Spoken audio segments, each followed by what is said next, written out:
கருத்தரிப்பதில் பிரச்சனையா? நோவா ஐவிஎஃப் இன் இந்த ஃபெஸ்டிவ் சீசனை பயன்படுத்தி ரூபாய் 15,000 வரை ஸ்பெஷல் ஆஃபராக பெற்றிடுங்கள். சில பேர் சொல்லுவாங்க கோல்டான டெம்பரேச்சருக்கு இடத்துலயும் மழைக்கு போயிட்டு வந்தா உடனே கோல்டு பிடிச்சிருதுன்னு. இது கிருமியாலயா அப்படின்னு பாத்தீங்கன்னா கண்டிப்பா கிடையாது. ஏசி எனக்கு ஒத்துக்கவே ஒத்துக்காது அப்படின்னு சொல்றவங்களுக்கு முக்கியமான ரீசன், ஏசி காத்து ஸ்ட்ரெயிட்டா படும்போது உங்க முகத்துல உடனே பாடி வில் ட்ரை டு ப்ரொடெக்ட். அப்ப என்ன பண்ணும்? ஸோ ஃபீவர் வரும்போது குளுமையான ஃபுட்ஸ் நிறைய எடுத்துக்கணும். ஸ்பெஷலி ஜூஸஸ் எல்லாம் நிறைய எடுத்துக்கணும். லெமன் ஜூஸ், சாத்துக்குடி ஜூஸ், இளநீ, மோர், இதெல்லாம். வணக்கம், டாக்டர் விஜயலட்சுமி பாலகிருஷ்ணன், தொற்றுநோய் சிறப்பு மருத்துவர். இந்த கோல்டை பற்றி நிறைய மித்ஸ் இருக்கு. இப்போ கோல்ட் சீசன் வந்துட்டு இருக்கு. அந்த மித்ஸையும் ஃபேக்ட்ஸையும் பற்றி இப்போ பார்க்கலாம். ஸோ வெதர் மாறினா இன்ஃபெக்ஷன் வருமா? இது ரொம்ப காமனான கேள்வி. வெதர் மாறினதுனால இன்ஃபெக்ஷன் வராது. வெதர் மாறும்போது சில பேருக்கு அலர்ஜி டெண்டன்சி வரும், சில பேருக்கு நோஸ் வந்து அடைச்சிக்கும், சில பேருக்கு தும்பல் வரும். இப்படி வரவங்களுக்கு இன்ஃபெக்ஷன்ஸ் ஈஸியாக பரவும். இப்போ எனக்கு அலர்ஜி டெண்டன்சி இருக்கு, நான் ரொம்ப டெம்பரேச்சர் சென்சிட்டிவா இருக்கேன்னா எனக்கு வந்து டக்குன்னு டெம்பரேச்சர் மாறும்போது மூக்கடைப்பு இருக்கும். ஸோ இப்போ எனக்கு அலர்ஜி டெண்டன்சி இருக்கு, அப்போ எனக்கு டெம்பரேச்சர் மாறும்போது மூக்கடைச்சிருக்கும். அப்போ என் கூட இருக்க ஒருத்தருக்கு ஒரு ஃப்ளூ சிம்டம்ஸ் இருந்ததுன்னா எனக்கு அது ஈஸியாக பரவும், அடுத்தவங்களுக்கு கம்மியாக பரவும். ஸோ நமக்கு இந்த மாதிரி ஹைப்பர் சென்சிட்டிவிட்டி இருக்கும்போது இன்ஃபெக்ஷன் ஸ்ப்ரெட் அதிகமாக இருக்கும், அதனால இன்ஃபெக்ஷன் அதிகமாக வரலாம்.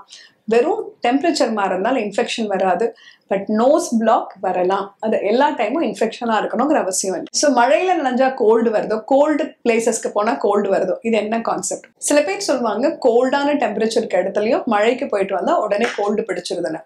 இது கிருமியாலயா அப்படின்னு பார்த்தீங்கன்னா கண்டிப்பா கிடையாது.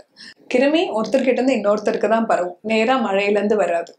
பட் என்ன பிரச்சனை வருது? நம்ம ரொம்ப டெம்பரேச்சர் மாறும்போது நம்ம உடம்போட ப்ரொடெக்டிவ் ரிஃப்ளெக்ஸ் என்ன ஆகும்னா, நம்ம காது, மூக்கோட மேல் பகுதி, கையெல்லாம் கன்ஸ்ட்ரிக்ட் பண்ணணும். அதுக்கு நடுவில் சில நரம்புகள் இருக்கு, வேகஸ்ன்னு சொல்லுவோம்.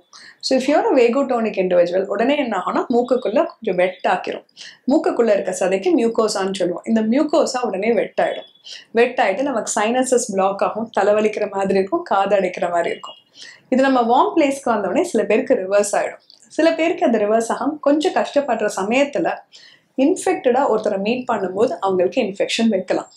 ஸோ உங்களுக்கு வேகோடோனிக் டெண்டன்சி இருந்ததுன்னா டெம்பரேச்சர் மாறும்போது மூக்கடைக்கிறது, தும்பல் வர்றது, காது அடைக்கிறது நார்மல். அது டெம்பரேச்சர் மாறும்போது கொஞ்சம் கொஞ்சமா அக்ளமடைஸ் ஆகி நார்மல் ஆகும். சில சமயம் மருந்து எடுக்க வேண்டியிருக்கும், உங்களை வார்ம் பண்ணிக்க வேண்டியிருக்கும். இந்த சுச்சுவேஷன்ல யாராவது இன்ஃபெக்ஷன் இருக்கவங்களை மீட் பண்ணீங்கன்னா உங்களுக்கு மற்றவங்களோட இன்ஃபெக்ஷன் வரதுக்கான சான்சஸ் ஜாஸ்தி. ஏசி எனக்கு ஒத்துக்கவே ஒத்துக்காது அப்படின்னு சொல்றவங்களுக்கு முக்கியமான ரீசன், ஏசி காத்து ஸ்ட்ரெயிட்டா படும்போது உங்க முகத்துல உடனே பாடி வில் ட்ரை டு ப்ரொடெக்ட். அப்போ என்ன பண்ணும்? உடனே வேகஸ் ஸ்டிமுலேட் ஆகும். ஸோ மூக்கு திருப்பி மாய்ஸ்ட் ஆகும், ஒரு தும்பல் வரும். சில பேருக்கு வீசிங் இருந்தால் வீசிங் டெண்டன்சி வரும். நீங்க அதுல இருந்து கொஞ்சம் நகரும் போது ஈஸியா இருக்கும். ஸோ இப்போ நீங்க ஏசியில ஒர்க் பண்ணோம், உங்களுக்கு இந்த டெண்டன்சி இருக்குன்னா ஏசி உங்க மேல நேரா படாம இன்டைரக்டா காத்து வர மாதிரி வச்சுக்கோங்க. அதே மாதிரி நல்ல வெயில்ல இருந்து டக்குன்னு ரொம்ப கோல்ட் டெம்பரேச்சருக்கு போகாதீங்க, ஒரு மிடில் பார்ட் இருக்கணும். ஃபார் எக்ஸாம்பிள் இப்போ எங்களுக்கெல்லாம் ஆகும்னா, நான் ரொம்ப வேகோட்டோனிக், நான் தேட்டருக்குள்ள போனோடனே தும்ப ஆரம்பிச்சிருவேன்.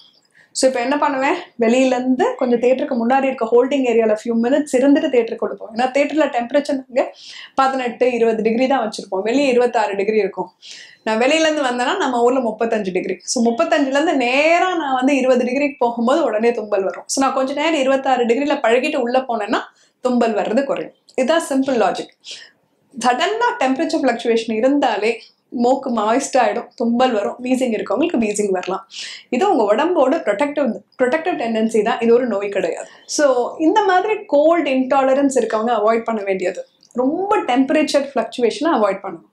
ஃபார் எக்ஸாம்பிள், நீங்கள் வெளியிலேருந்து ரொம்ப சூடில் வந்தீங்கன்னா டக்குன்னு லோ டெம்பரேச்சர் போகக்கூடாது. நீங்கள் ஏதாவது கோல்டு கண்ட்ரிக்கு போனீங்கன்னா ப்ரொடெக்ட் பண்ணிக்கணும். ஃபார் எக்ஸாம்பிள், நீங்கள் வந்து காஷ்மீருக்கு வெக்கேஷன் போகிறீங்க, இல்லை அப்ராட் போகிறீங்கன்னா காது, தலை, கழுத்து பகுதியை நல்லா க்ளோஸாக போட்டுக்கோங்க. க்ளோஸ் ஃபிட்டிங் க்ளோத்ஸ் போடுங்க, டைட்டாக போடுங்க. டக்குன்னு டெம்பரேச்சர் அதிகமாக குறைவுக்கு எக்ஸ்போஸ் ஆகாத மாதிரி பார்த்துக்கோங்க. அங்கேயும் வெளியே போகிறதுக்கு முன்னாடி ரூம்லேருந்து ஒரு ஆன்டி ரூமில் இருந்துட்டு அதுக்கப்புறம் வெளியே போங்க. அப்போ உங்களோட எஃபெக்ட், இதோட பிரச்சனைகள் வர்றது கொஞ்சம் குறையும். ரெண்டாவது, ரொம்ப கோல்டாக தண்ணி குடிக்க வேண்டாம். இன்ஃபேக்ட் ரொம்ப ஹாட்டாகவும் குடிக்க வேண்டாம். தண்ணி, ஐஸ்கிரீம் எல்லாமே மிதமான டெம்பரேச்சர் வச்சுட்டு அதுக்கப்புறம் கொஞ்சம் கொஞ்சமாக கோல்டு அதிகமாக இருக்க பாருங்க, அப்புறம் ப்ராப்ளம் வர்றது குறையும். ஐஸ்கிரீம் சாப்பிட்ட உடனே ஹாட் வாட்டர் குடிக்கிறது சரியில்லை. நீங்கள் நார்மல் டெம்பரேச்சர் தண்ணியை குடிச்சிட்டு கொஞ்சம் கொஞ்சமாக ஐஸ்கிரீம் எடுத்துக்கலாம். That's probably easier. முடிச்ச பிறகு நார்மல் டெம்பரேச்சர் தண்ணியை குடிக்கலாம். அப்படி பண்ணும்போது டக்குன்னு மூக்கு அடைக்கிறது நிறுத்தும். சடனா ரொம்ப கோல்டா ஒரு ஐஸ் தொண்டைக்குள்ள போடும்போது சில சமயம் மூக்கடைப்பு வரும். ஐஸ்கிரீம் ஹாட் வாட்டர் குடிச்சா இன்ஃபெக்ஷன் வராதுங்கிறது மித். தலை குளிச்சா சில பேருக்கு தலைவலி வரலாம். ஏன்னா நம்ம மூளையை சுத்தி சைனசஸ்ன்னு இருக்கு, அதாவது மூளை தண்டுக்கல்ல எலும்புகளுக்குள்ள கொஞ்சம் இடங்கள். இது பாத்தீங்கன்னா மூளையோட சில பகுதிக்கு ரொம்ப க்ளோஸா இருக்கும். சம்டைம்ஸ் நீங்க கோல்டு ஐஸ் வாட்டர்ல ரொம்ப சில்லுன்னு தண்ணி இல்ல ஓரளவுக்கு நார்மல் டெம்பரேச்சர் குளிக்கும் போது இந்த சைனசஸ் டக்குன்னு ஈரமாயிடும். அப்ப மூளை அந்த இடத்துல கோல்டான மாதிரி பர்சீவ் பண்ணும். ஏன்னா பக்கத்துல மெம்பரன் சின்னதா இருக்கும், உடனே தலைவலி வரும். ஸோ இதை அவாய்ட் பண்ணனா என்ன பண்ணணும்? குளிக்கிறத ரொம்ப கோல்ட் வாட்டர்ல குடிக்காதீங்க, லூக் வார்ம் ஒரு வார்ம் வாட்டர்ல குளிங்க. குளிச்ச உடனே தலையை ட்ரை பண்ணுங்க. இப்படி பண்ணாலே ஹெட்ஏக் வர சான்சஸ் குறைச்சிடும். செகண்ட், டெய்லி குடிக்க வேணாம், வாரத்துல 2 days is more then enough. சுடு தண்ணி குடிக்கிறது ஒரு ரொம்ப நல்ல ஹேபிட்னு சொல்ல முடியாதுங்க. இப்போ உங்களுக்கு சோர் த்ரோட் இருக்கு, உங்களுக்கு தொண்டை கரக்கரப்பு இருக்குன்னா சுடு தண்ணி குடிக்கலாம். ஏன்னா உங்களுக்கு ப்ராப்ளம் உங்களுக்கு த்ரோட்டுக்கு பெட்டரா இருக்கும். உங்களுக்கு வாமிட்டிங் டெண்டன்சி ஏபிடி இருக்குன்னு எடுக்கலாம். பட் சுடு தண்ணி நல்லா கொதிக்க கொதிக்க குடிக்கிறது உங்க மியூக்கோஸாவை தான் டேமேஜ் பண்ணும். நார்மலா அந்த Luke warm water, normal temperature கொஞ்சம் அதிகமாக இருக்க டெம்பரேச்சர் வாட்டர் மட்டும் ஓகே.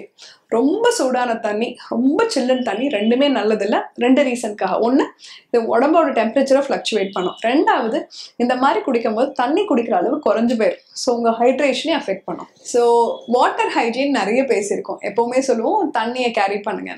இந்த தண்ணியை கேரி பண்ணுற சிம்பிள் ரீசன் என்னன்னா, நம்ம ஊர்ல இன்னுமே தண்ணியில நமக்கு கிருமிகள் சேர்றது ரொம்ப அதிகமா இருக்கு. ஸோ வெளியே போகும்போது தண்ணி எப்படி இருக்கும்னு தெரியாததுனால கொண்டு போற பழக்கம் தான். பட் எல்லா டைமும் இப்படி பண்ணணுமான்னு கேட்டீங்கன்னா ஆன்சர் அப்படி தேவையில்லை. நீங்க இன்னொரு வீட்டுக்கு தான் போய் தங்குறீங்க, அவங்க தங்குற ஹோட்டல்ல ஆர்ஓ பிளான்ட் இருக்கு. அப்படி இருக்க சமயத்துல தண்ணி எடுத்துட்டு போகணும்னு அவசியம் இல்லை. அதுவே நீங்க ஒரு டே ட்ரிப்புக்கு போறீங்க, அப்ப பாட்டில் வாங்குறத விட நான் இன்னமும் சொல்லுவேன், வீட்டுல இருந்து 2-3 பாட்டில்ல தண்ணியை பிடிச்சு எடுத்துட்டு போறது இன்னும் சேஃபர். ஏன்னா நீங்க எடுக்கிற ஆர்ஓ தண்ணின்னு அவன் சொல்லி விற்கிறது, அந்த கேன்ல ஆர்ஓ தானா, இல்ல அவன் என்ன பண்ணியிருக்கான், எவ்வளவு நாள் பண்ணியிருக்கான், முன்னாடி பண்ணியிருக்கான், எதுவுமே தெரியாது. அதுக்கு பதிலாக ஒரு நாள் ட்ரிப்க்கு நீங்க வீட்டுல இருந்து சேஃபா எடுத்துட்டு போயிடலாம். பட் இதுக்காக எல்லா டைமே தண்ணியோட சுத்தணுங்கிற அவசியம் கண்டிப்பா இல்லை. தண்ணி மாறினதுனால கோல்டு பிடிச்சது, தண்ணி மாறினதுனால உடம்புக்கு ஒத்துக்கலங்கிறது ஒரு அகெயின் வித்து. இந்த நீங்க இன்ஃபெக்ஷன் பிடிச்சி கோல்டு பிடிக்கலாம், உங்களோட நீங்க இருக்கிற விதம் மாறும்போது உங்களுக்கு அலர்ஜி வரலாம். ரெண்டும் இல்லாம சுத்தமான தண்ணியா இருந்து மாறும்போது கோல்டெல்லாம் பிடிக்காது. நெல்லிக்காய், விட்டமின் சி, லெமன் ஜூஸ் எல்லாமே நல்லது தான். இது எல்லாமே நல்ல விட்டமின் சி, இது ஹீலிங்க்கு ரொம்ப அவசியம். பட் இதெல்லாம் எடுத்தா கோல்டே பிடிக்காதுன்னு சொல்றது மித்து. நான் திரும்பி திரும்பி சொல்றேன், இதெல்லாம் நான் ஸ்பெசிபிக் இம்யூன் பூஸ்டர்ஸ். அதாவது நம்ம எதிர்ப்பு சக்தியை நான் ஸ்பெசிஃபிக்கா இன்க்ரீஸ் பண்ணும், ஒரு ஸ்பெசிபிக் கிருமியை கொள்ள யூஸ்ஃபுல்லா இருக்கு. ஸோ இதெல்லாம் ரெகுலரா எடுக்கும் போது நம்மளோட எதிர்ப்பு சக்தி ஓவராலா கொஞ்சம் பெட்டரா இருக்கும், இன்ஃபெக்ஷன்ஸ் வர்றது கொஞ்சம் குறையும். ஸோ ஃபீவர் வரும்போது குளுமையான ஃபுட்ஸ் நிறைய எடுத்துக்கணும். ஸ்பெஷலி ஜூசஸ் எல்லாம் நிறைய எடுத்துக்கணும். லெமன் ஜூஸ், சாத்துக்குடி ஜூஸ், இளநீ, மோர், இதெல்லாம் ரொம்ப நல்லது. நான் ஃபீவர் வரும்போது நம்ம லிக்விட் ரெக்குவயர்மெண்ட் தான், நீர் ரெக்குவயர்மெண்ட் டபுள் ஆகும். நார்மலாவே நமக்கு பாத்தீங்கன்னா ஒரு 2 லிட்டர் தண்ணி வேணும்னா உங்களுக்கு 4 லிட்டர் தண்ணி தேவைப்படும். அப்படி இருக்கச்சு எப்படி சப்ளிமெண்ட் பண்றது? இந்த ஜூசஸ், சூப்பு, கஞ்சி இதெல்லாம் வச்சுதான். அந்த சமயத்துல நீங்க குளுமையான பாதி ஃபுட்டை நிறுத்திட்டீங்கன்னா நல்லதே இல்லை. அதுலயும் செலக்டிவா சில பேர் நிறுத்துவாங்க, லெமன் ஜூஸ் மட்டும் குடிக்க மாட்டேன், ஆனா ஆப்பிள் ஜூஸ் குடிப்பேன். இதெல்லாம் பெரிய டிஃப்ரென்ஸ் இல்லைங்க. In fact citrus fruits, lemon, orange, இது எல்லாத்துலயுமே விட்டமின் சி அண்ட் பி அதிகம். இது எல்லாமே ஃபீவர்ல ஹீலிங்கை பெட்டர் ஆக்கும். So all juices are good in fever. நீங்க டயபெட்டிக்கா இருந்தா ஜூஸ் எடுக்காதீங்க. அப்ப மேபி லெமன் ஜூஸ்ல சால்ட் போட்டு எடுத்துக்கலாம். இளநீயும் உங்களுக்கு சுகர் அதிகமா இருக்கும், அப்ப கஞ்சி, சூப் அந்த மாதிரி எடுக்க பாருங்க. ஒரு வருடமாக கருத்தரிக்க முயற்சி செய்தும் இன்னும் கருத்தரிக்கவில்லையா? நோவா ஐவிஎஃப் இன் இந்த ஃபெஸ்டிவ் சீசனை பயன்படுத்தி registration, consultant, ultrasound, semen analysis முதலான மொத்த சேவைகளுக்கு ரூபாய் 15,000 வரை ஸ்பெஷல் ஆஃபராக பெற்றிடுங்கள்.